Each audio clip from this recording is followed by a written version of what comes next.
All right. Welcome to another episode of Diez Nuts. I'm here with Marion, a buddy of mine. We're doing shows together in a collective called the Big Book Club that you founded.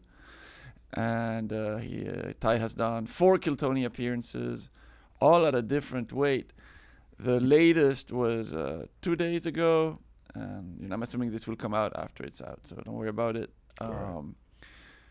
Can you tell us how you felt about your last appearance compared to the previous ones? Yeah, absolutely. This would be number 4. I would say it's probably not my best, probably not my worst. As you a real veteran, you've done it so many times. I think there gets a little more comfortability about doing it each time. Barely.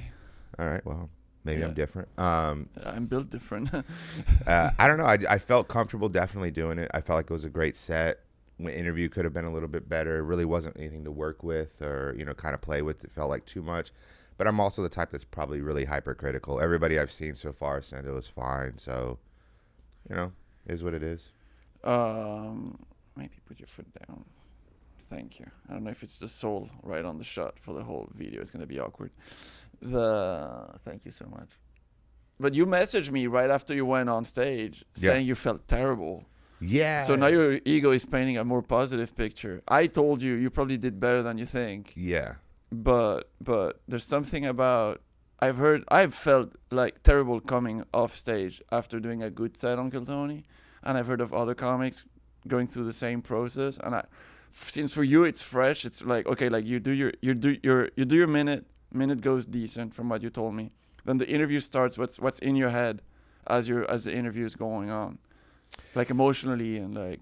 Well, say what you're saying about how people come off and have those different opinions. I think it has a lot to do with how serious some of these people take this comedy thing. Mm-hmm. I'm still somewhat new in comedy. I'm just crossed 2 years, so I'm still seeing a lot of how people are getting settled into certain groups and what their mission is when they're coming to comedy. Is it just a social thing, or are they actually trying to make something out of it? And I think that us that take this on a more serious approach are going to be critical on everything that we do and never be satisfied. So even like what we're saying where I came off and it was like I was kind of disappointed in what I did, it's just because I put myself up to higher expectations and I want the best for myself. And, obviously anything and everything can always go better. And so I think it was just in that moment where it was like, okay, I knew the jokes were going to be fine. I've been doing the jokes for a while on the road. They always work.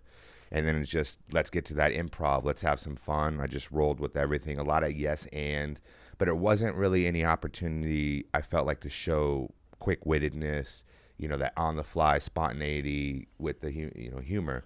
So I think that's kind of where I felt more disappointed than like I typically had been. Yeah, you had like a okay set, but you don't have that pop that's magical and that you're kind of chasing. Or I wouldn't say that from my understanding, the set was better than okay. Like it was one of the top 3 from what I've heard. Okay. Probably second best bucket pull tonight. The guy at the end I heard murdered. Good for him. But it was that crowd response was from everybody. So I think it also depends on like the crowd, the panel. There's sometimes there's panel that are huge names that's going to get that crowd going crazy from the get-go. Yeah. And then you may have somebody who is a smaller name, but the way that they react with that crowd can still get them huge. Like James McCann, I think has one of the better episodes, and he's still not like that mega star level, but I'll watch that one, anytime. Well, James has that super like he's got a high-pitched voice and he's like high energy and stuff. I've talked to James after I think it was a New Year's Eve episode, the last HEB one. And he was exhausted after. I mean, I'm not saying this in a negative way, but he was like, and I was like, dude, you stayed switched on for like 3 hours. And he was like, yeah, dude. He was just like, for him to stay locked in for that long is such a challenge. Like, okay, need to say something funny. Like a guy like Mark Normand, it's like his brain is just like that. But for people who are not necessarily that, their brain doesn't just go to a gay joke within the next microsecond. Mm-hmm. You have to be so focused for so long. It's kind of interesting. But I heard who was on the panel. I'm not going to say on your last appearance. And like the main guy guest that was there one of my favorite comics of all time. Oh yeah, But I love can him. see how his energy is low energy.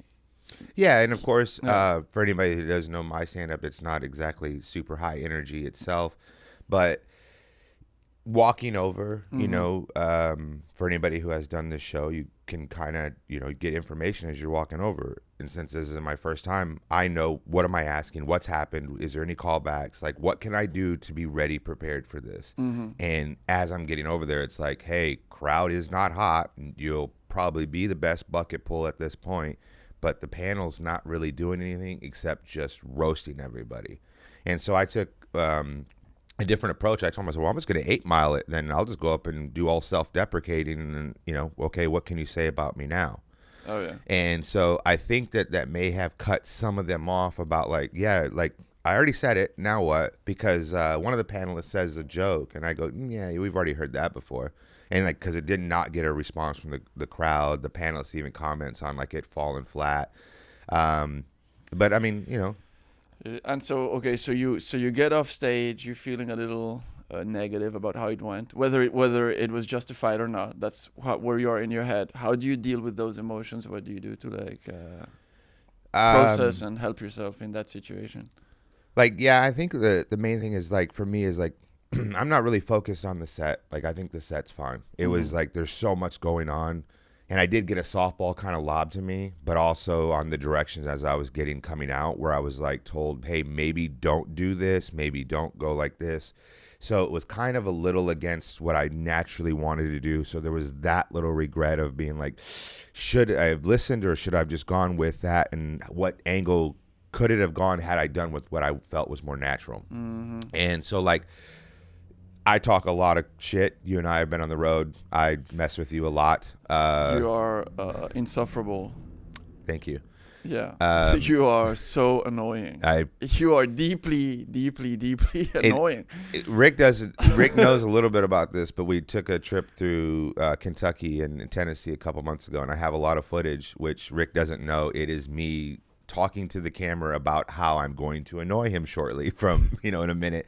So a lot of it was pre-planned. Yeah, cool. Happy birthday, Rick. Yeah, it was my birthday month. And they decided because it was my birthday, they should just shit on me for 5 days straight. Well, we gave you, on the way home, it was pretty simple. We let off on you on the way home. On the way home? Yeah, only because there was so much drama. We couldn't say really anything to anybody on that. But no, to rewind what we were talking about, before that, I talk a lot of trash, and there was an opportunity that something came in my head after getting roasted, and another one hit the chamber right away where it was like, I think you'll be able to see me kind of like lean forward, open my mouth, and then just kind of bite my tongue and smile because of the direction. Yeah. And it's that where you wonder, like, should I have done this? Should I have went with, my heart or my gut, or should I just stayed with the direction?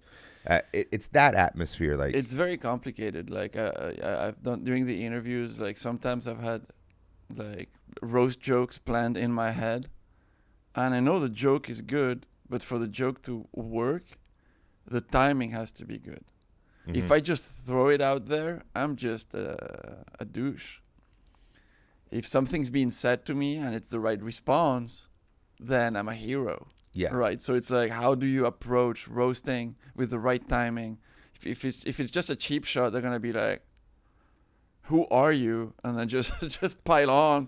Yeah. What hit my head was basically, it's one of those like, you're saying this about me, but it's like, have you looked in the mirror kind of a situation? It's like one of those types of jokes. What are you talking about? You're that person. And so it was like that kind of a thing with something else ready to go. But I think in the end, because when they did that roast and it fell flat, I was also like, well, I kind of won that too, because you didn't really get anything off on me that the crowd liked. It was like, okay, all right. cool. So you're off stage. What do you do? You call your friends? You want to stay alone? You'd rather see people? What's your process? Oddly enough, when I got off, people had texted me. You had actually texted me in between, then talking about, I guess, the movie that's out this weekend. And so when I saw it, I didn't actually read that it was this weekend. I just thought you were like, what are you doing? Like, let's go to this movie right now. That's where I was like, no, I'm going to go hang myself, or I don't remember what I said. That wasn't me texting about the movie, but it's okay. I get confused with other people. Yeah. You literally sent me a picture about a description of a movie and said it's in theaters this weekend only. That's from another day. Okay, then I just got that while I was in there. Let's You're talking about the double check. Eminem movie? Oh no, the Eminem movie. Oh, No, yeah, I'm sorry, yeah, no. I I was did text right. you about the Eminem movie because I thought you'd want to know about it. There's a documentary about him or something that's coming out. Yeah. And I thought that was relevant information. That's true, but it wasn't as in we're gonna go and see it right now. I don't know. Okay, well, yeah, I was Maybe. a little in my head. Maybe I misread Yeah. it, and that's where I was like, yeah, fucking movie. You know what I mean? Like, Yeah, cares? sorry. I didn't know you got pulled on Kill Tony, and then you didn't want to hear about movies you need to update your Twitter notifications then because it was blasted. on Twitter. I'm That's out. sarcasm, right? Yeah, no, Welcome but back. I actually cut off Twitter. I stopped using it. No, I mean, Yeah. luckily, because we are friends, and I feel open and trust you enough. Like we had a very long conversation very shortly after Yeah. that. Which you did that. Let me help you step back from the ledge, my friend, type of stuff. Where it was like, and it really isn't anything. Like you've said, you've been on there so many times. You've had appearances that have been stellar. You've had some that have been mediocre. I haven't had any that was mediocre. Well, Ric Flair one was great. My Ric Flair appearance was fine. Ric Flair who had a very strange appearance during my set. Well, from what was shown on TV, we didn't get to see it all, so we'll just take your word for it, I guess. Take my word for it. Do you know why it was cut? Yeah. Okay, yeah. I can't even say why it wasn't related to me, but I know, you told me. yeah, but Ric Flair started saying private information about specific people. Yeah. That just had He to was be just cut off. doxing people left and right. Just doxing. It's just like wild. Yeah. Oh, man. He Yeah. made Iron Cactus some money that night, though. from Yeah, my I think like understanding. 6 minutes of my interview were cut. Yeah. It's kind of wild. Because it was like, hey, how's things been going? Great. All right, give it up for Rick Diez. It was like, everybody was moved in different seats. But no, you having been done it before that has, all different kinds of different levels and experience Yeah. from it. I mean, how many total appearances have you done? I don't know. 11-ish. 11-ish? 11-ish. Yeah, see. It's fine. Like these sets just okay. So it's kind of interesting to me. Like we're all trying. When I say we are all, I would mean most of the Austin comedy scene is trying to sign up for this show, try to appear on the show, all believing they're gonna do great the moment they get pulled. Most people that get pulled do mediocre to average, and there's a few exceptional appearances here and there, but for the most part, it's just why are people signing up? Like you're in there at the bar with the people signing up. Why are they signing up? You think? What's the appeal? They want the fame, but do they know they're not good? Do they think they're gonna have a special day that suddenly they're gonna be good that day? What do you think is happening? I think it's a combination of several things. Like, as I said, me still trying to navigate some of this scene, as being a rookie still-ish, you know what I mean? Mm-hmm.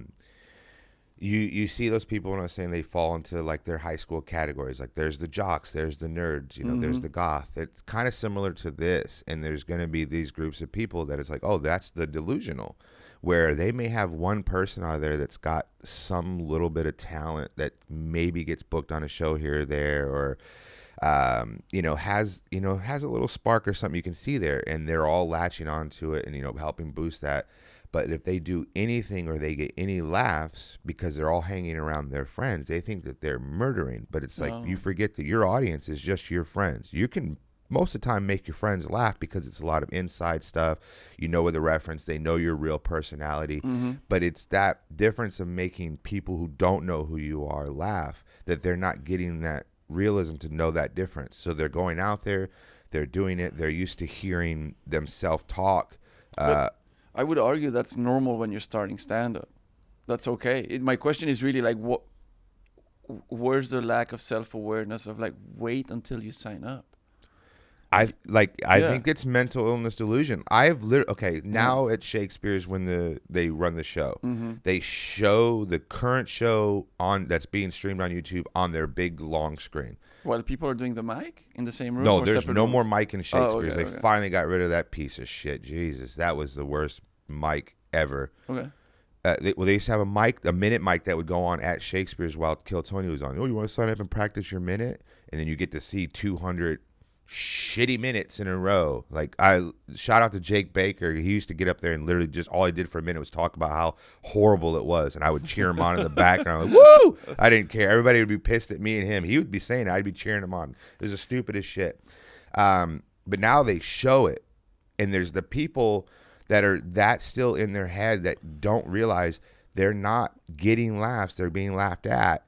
That go there and will watch it as everybody's watching it and sit there with the biggest shitting and grin on their face, thinking they are murdering it, and then be told, oh, go right, do this, throw a small joke book at them, and then them and their little group of friends are like, and it's like, no, did we not just watch on a giant 20-foot fucking screen you eat shit? And then they're right back the following week. It's like, you didn't have a minute that was good last week. Yeah. Why are you here then? Again, to try to do another shitty minute? Yeah, I don't know. I think they just want to. I don't know. I get there's like some kind of like FOMO or appeal to like fame or some.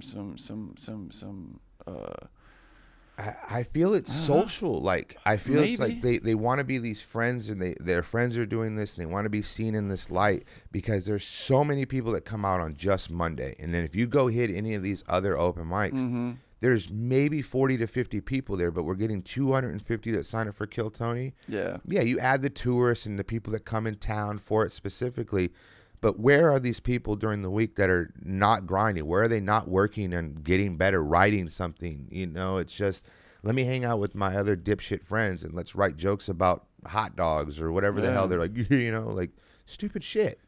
Yeah. Do you think there's a lot of people that write jokes with their friends or alone and don't really practice them, and they're just convinced they're funny and ready to be said on stage, but actually they haven't really been testing them on any stage, and then they don't actually know if they work or not? They just feel funny to them or their group of friends. Yeah, I feel like a lot of people don't understand the art of stand-up comedy. To think that it takes practice. Nobody's gonna in any type of art form. You're not just gonna pick up a guitar and be like, "Holy shit, I am amazing," without trying something first. So many jokes take so much practice. I was obsessed. I didn't watch the actual interview where he says it, but my friend was referring to some Louis C.K. interview or whatever that he did, where he was talking about how he was obsessed with every single gesture he was doing he was saying a joke, And last weekend I don't know if it was last weekend or where I was, but I switched one joke. I had one joke where I didn't really change the wording, but all I did was do this, then this during the joke, because I'm talking about a magazine, and I'm flipping the page. I right? think that was Saturday. Yeah, you were there maybe? I think it was at Hyenas. Oh yeah, okay. So this gesture made the joke land way harder. Yeah, you actually did it lower. You said, yeah. I did well, because this, I don't want. Yeah. And then you said, but then this. Yeah, And exactly. So it was really like your perspective of seeing it, but you also showed it where they could see it and understand. Yeah, this helps the visualization of the thing, and this was a gesture that I had not done before that I thought about. I took note of it. Turn your hand over and present your hand, like it's little details, but I'm like, in a one-liner, that one little thing can make or break a joke. I used to have whatever joke it was, or which one was it? Yeah, I have a joke. Well, I'm not gonna say the joke, but I used the word diversity. It's still almost there. Still, it's in some shows it's landing clean. In some shows it's landing mid. But I used to say the word I knew from Europe, from my day job, which was multicultural. Okay. And that word here was not working. People were not really understanding what I was talking about. And I realized, because I saw some content, they were talking about diversity, and I was like, that's the word I need. So it's just one word away from just, it's the same joke, just replacing one word, because that one is not landing in the U.S. Yeah, it's a little thing, but if you're not that obsessed with your jokes, they're not gonna Well, like I just saw a guy that was from England not too long ago at some show. Mm-hmm.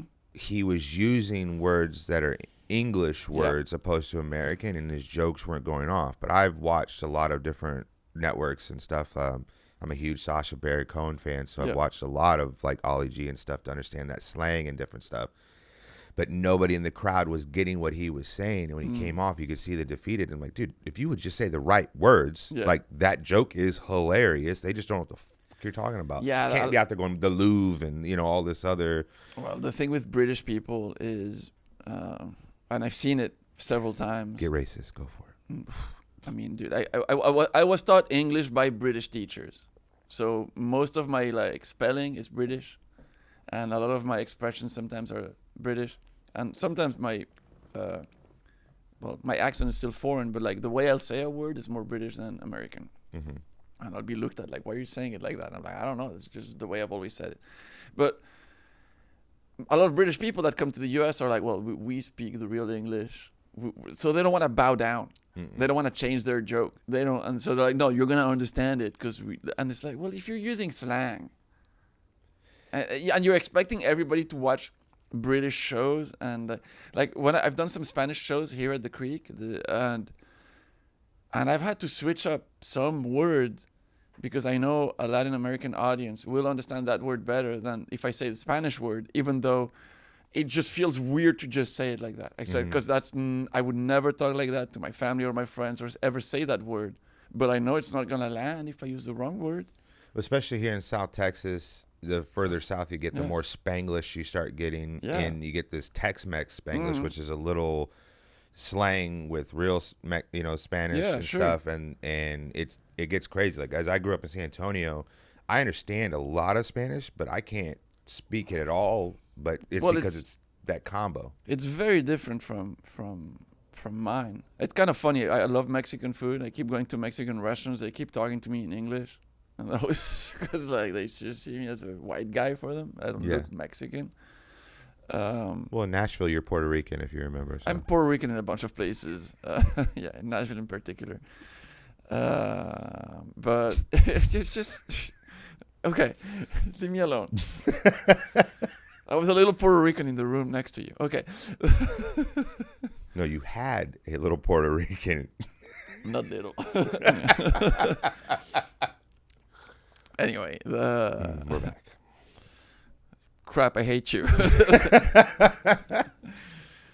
No, you have to be. Did you see him do another set and he switched the wording? No. Did you see him do another set? No. Oh, okay. See, that's another thing too. Is I think that some people can't take the constructive criticism because they are in, like what you said in their head, they are the funniest person they know, that they should be getting regular ship or golden ticket ship. Something where they are the next massive touring star. You've given me great advice because we've been working together for a year and a half now, I believe. And now that I'm getting in a position where I am producing shows, you had told me stuff before I even got to this level of what to look out for, what to be prepared for. I'm learning by doing. Like nobody's helping me out. A lot of people have helped me out. This is not true. But but a lot of things are not being said to us. You just arrive to a place and then you get scammed, lied to. You don't pay attention to a few small things. Like, dude, like now people ask me, what do you need? Like, do you need any specific type of food? Do you need this? Do you need that? I'm like, I need a stool. And they're like, what? Yeah, I want a stool on stage. And you would be surprised how many venues struggle to have a stool. And it's just, I want to do comedy. In Brussels now, I've bought stools. I have stools. They're in my car. If I go to a show and there's no stool, I have a stool. And if you get pulled over, how do you explain it? First of all... Well, I mean, with the rope and everything else you have back there, probably. Sure. No, but I mean, for sure, we don't get pulled over the way you guys do. It's a different kind of pulling over. And... I mean, it's like here. First of all, they can't just search a car. Where? In Europe. They can't? Nah. They can't really hear without probable cause. Exactly. So they need to establish probable cause. And I'm generally sober, so. Generally? Yeah. What do you do? And I'm totally sober all the time. But Yeah, that's what I say. Sometimes I'm very tired. Yeah. Oh. No, I really am. I've seen that Rick Diez before. You know. Are you being sarcastic now? No, when we did the trip, we didn't get a lot of sleep. I think we can all agree with the vacuum cleaner running all night. And no, but like I don't mean, like, but I get drowsy. Like I get drowsy. I get like so I'll appear a little. I get like what do you call it? Narcolepsy? Narcoleptic? I have a little bit of that. Really? Yeah. That's great. No more driving for you on these trips. I have actually almost crashed my car several times. This is why I'm trying to not drive a lot of time.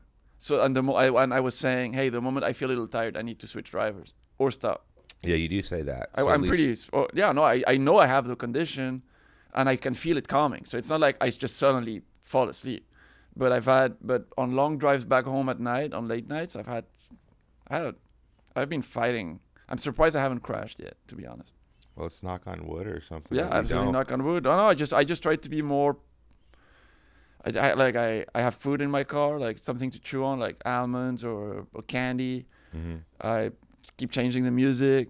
A small trick that has been helping me. It's stupid, but I have my joke notebook in my back pocket, and it's got the pen.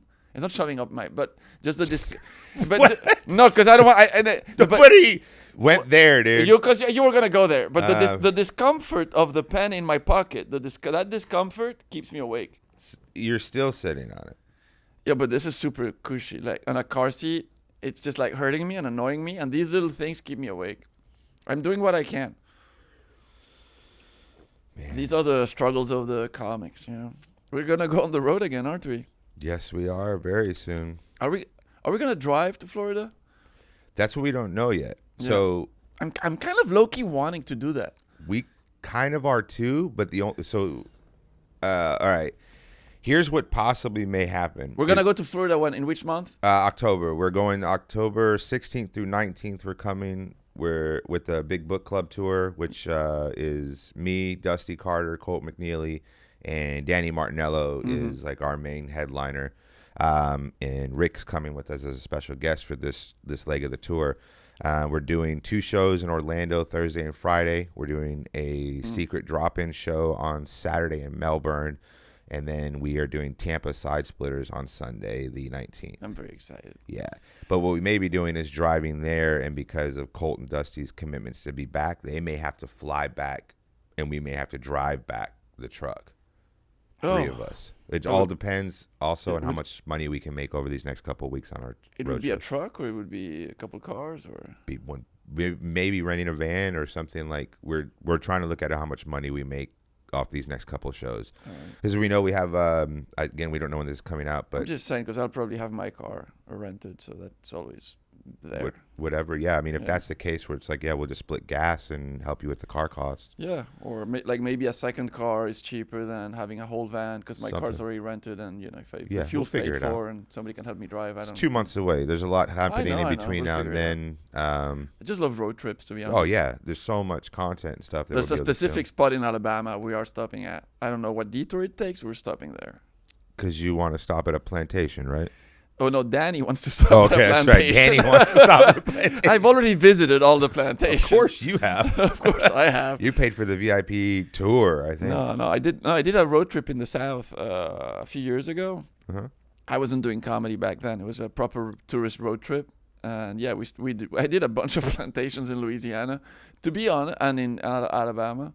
Honestly, super scary. Beautiful, scary. It feels like you can sense the bad, like literally the bad blood there. Yeah. It's a weird feeling. You're like, It's like it's in the air when you get there. Like, dude, it still feels racist here. You know? It still feels so bad. There's one plantation I went to. The house was beautiful, but then they still had I don't know if they rebuilt them or they kept them. I think it's a recreation of the houses that the slaves had. They were living in, the accommodations they were at. And then you could go inside a couple of them to see what it looked like. Of course, it's much nicer because it's empty and it's kind of rebuilt.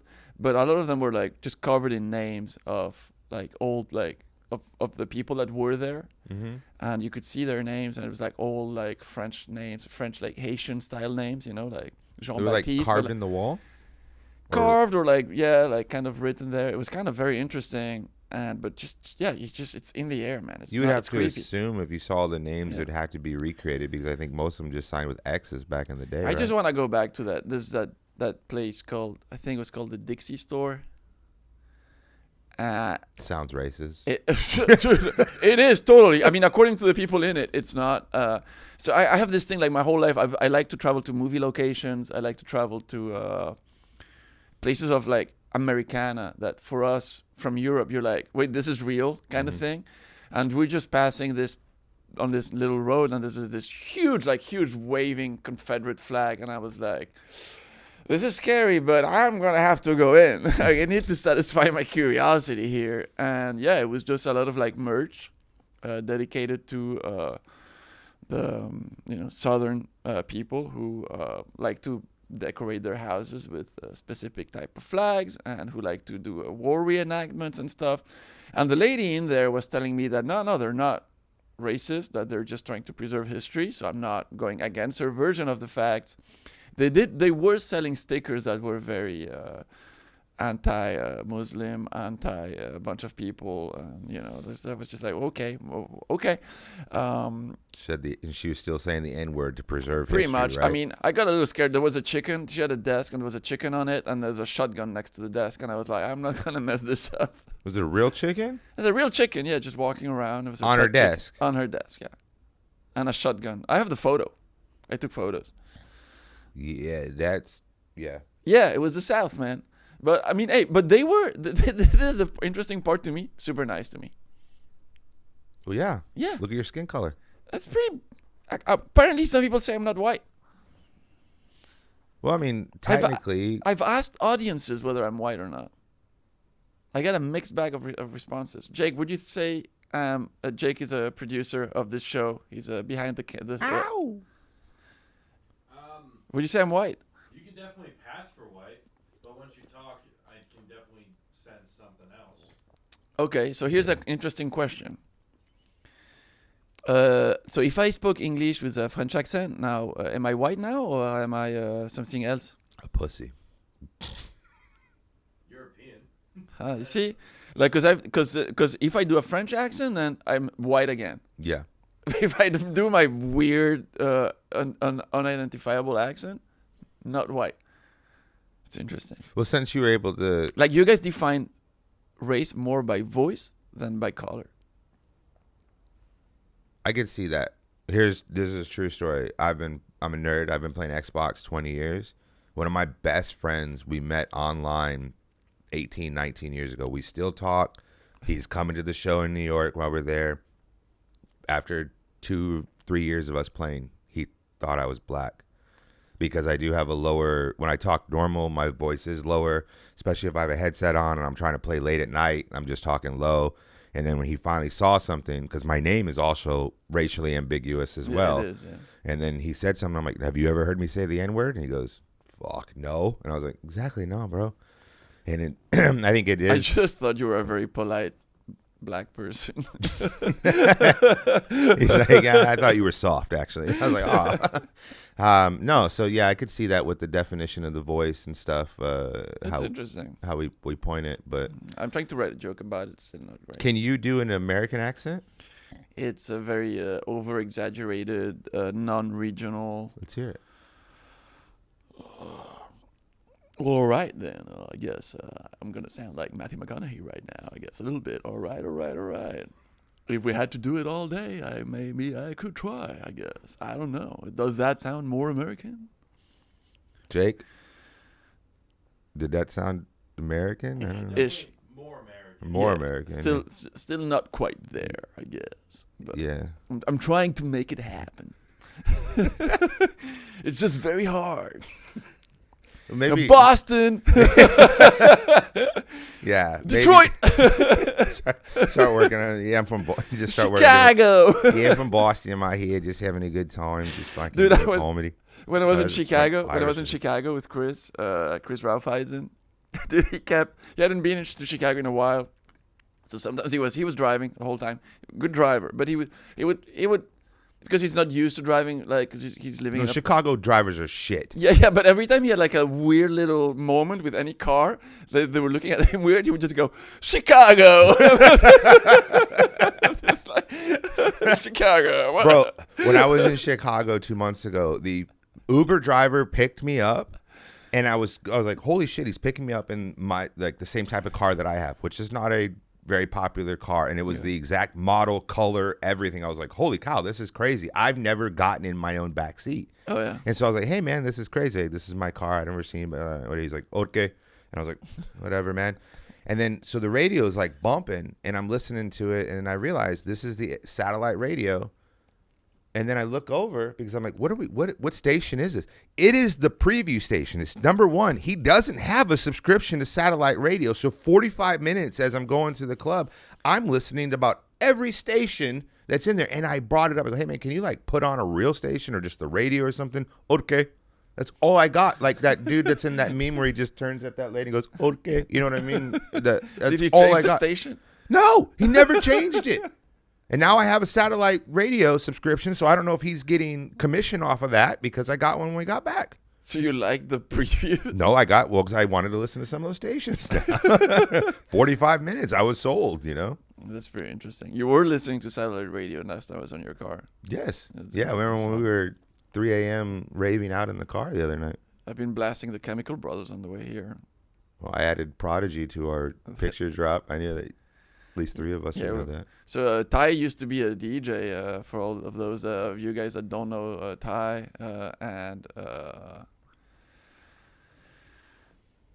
Yeah, that was a different point in my life. From what age to what age were you a DJ? I started when I was like 11. Okay, from what time to what time? From what age to what age were you working as a DJ? From about like 17 to 27. 17. This is a long time. Yeah, like when I say I started at 11, that's when I first started learning. Was that your main source of income? No. Okay. So like when I got like as a resident in the club, I actually had a customer service call center job, and I was working for UPS. Okay. And I was in this weird department that there was only like maybe 15, 16 of us in this department. It was very like, it wasn't like you can't find your package. It's like we can't find a truck. That's in the department I was in where we're like trying to retrace like, oh, okay, we'll figure something out. We can't find the driver. Yeah. We had, find anybody. Yeah. So because the department was weird, I worked 4x10s, and then I worked Monday through Thursday there, and then I was a DJ Thursday, Friday, Saturday night, and then Sunday was my only day off. So when I was about 19 is when I got that residency, and eventually it became I worked Thursday San Antonio, Friday down in Acuna in Mexico. We would get somebody to drive us down, and then we'd get brought back Saturday and work. You were working in Mexico? Mm-hmm. Legally? I don't know. I don't know You were what the about laws to be are to deported go back there. to the United States. Well, this is early 2000s when there wasn't like a wall even being talked about. Like, Oh, yeah. you know, we were cool. Like we could go across back and forth. I mean, I got harassed a lot because I am a little darker about citizenship coming across a lot. But Oh, were you? yeah, they do that. I have to show my ID, and then when they see my real name, they're like, yeah, you're fine. But you have a black name. Is this a real ID? Well, Ty Marion is a stage name. Oh, that's true. So, I forget. I think you told me your real name, and I already forgot it. Yeah, it's fine. Like, Yeah, I yeah, know. my first, middle, and last name come across very white. So Oh, it's like, okay, yeah, go on, fucking cracker. That's what I get usually going across. But yeah, it was fun. DJing, got to do a lot of different things, open for a lot of big names, and I think that's kind of helped comedic-wise. Like, I performed for 10 times bigger crowds than any of these clubs that I've ever been in. You know, there's thousands of people there. I mean, you're hiding behind the music in a way. Like, it's a little less vulnerable, but still. See, Yeah. okay, so people have given me that analogy. Well, I mean, of course, if you screw up, you're done. But yeah. Exactly. Yeah. See, in comedy, like what you're saying, you know where you got to get to, which is the punchline. Mm-hmm. You can take a couple different roads to get there. You can mess up a word, correct yourself, no one knows. But if you're in a club and you mess up one beat, that could be a bartender having a full conversation. Go, what the was that? And it could just be for one beat. So you are have to be in tune to what's going on, I feel, in that than I mean, when I used to go clubbing, honestly, any DJ that would not be syncing their bits correctly for just one mix, I'd be like, ugh. Or It's rubbing. just so obvious. It becomes so obvious. Yeah, or like Yeah. overpowered vocals on vocals where Mhm. it's not, where you're like, Or the wrong basses are not aligned correctly. or yeah, something. just not leveled properly, or I mean, even Yeah. missing their 16 beat or 32 beat count, where you're like, whoa, where did you start that at? Where you're like, you have to be right there if you want that smooth transition, or if you're doing any effects or anything else as you're, flipping back and forth. Were you changing the chord, what is it called, the chord or the Tempo? no, not the tempo, the note that the song is at to match something more pleasant? I recently saw, but this is a recent thing that David Guetta was saying about mixing, and he was saying now, like, all the beats and stuff is so easy now, like nowadays, not when you were doing it. It's just anyone can do it. But however, to make it a pleasant mix, to make, like, he would switch also, so he was saying something about C notes and switching from that note to another note, just switching, like, not the pitch, but like something would just make it smoother. More. Yeah, you can. Okay, so there's obviously, we talked about this the other night when we were in the car. There's so many different genres of, let's just say, EDM music. Yeah. That we can go from progressive to trance to dubstep, breakbeat, all of this different stuff. So you can have something that's going to be in the same line of 130 beats per minute, which is kind of like that mid tempo of techno where you're not going crazy. I know you like the 140 to 145 BPM, that faster little. 45 now, but 30 more. Yeah. Well, no, whenever you were 40. saying the car, you were playing a lot of 140s. Okay, 40s. Okay. Yeah, where it's a little bit. And I'm Well, like, I'm sober. That's where I want that more like that Oh yeah. rhythmic type thing. Yeah. And so you can have those higher energy still at that 130 where, I mean, it's not the faster beat, but it's you're wanting to get more. And it's still in that combination of blending that style where you don't have to be more specifically note-wise. Like, obviously, if you're trying to transition note to note, then you're going to do some fire stuff if you can get it to do it. But you don't want to have something that is going to be melodic and kind of where you're flowing with it, and then immediately just the next one just, you can't, what the fuck just happened? You've got to, just kind of work your way, or have a drop that when it comes back, you're coming back from a drop that's like, okay, here we go. When did the start?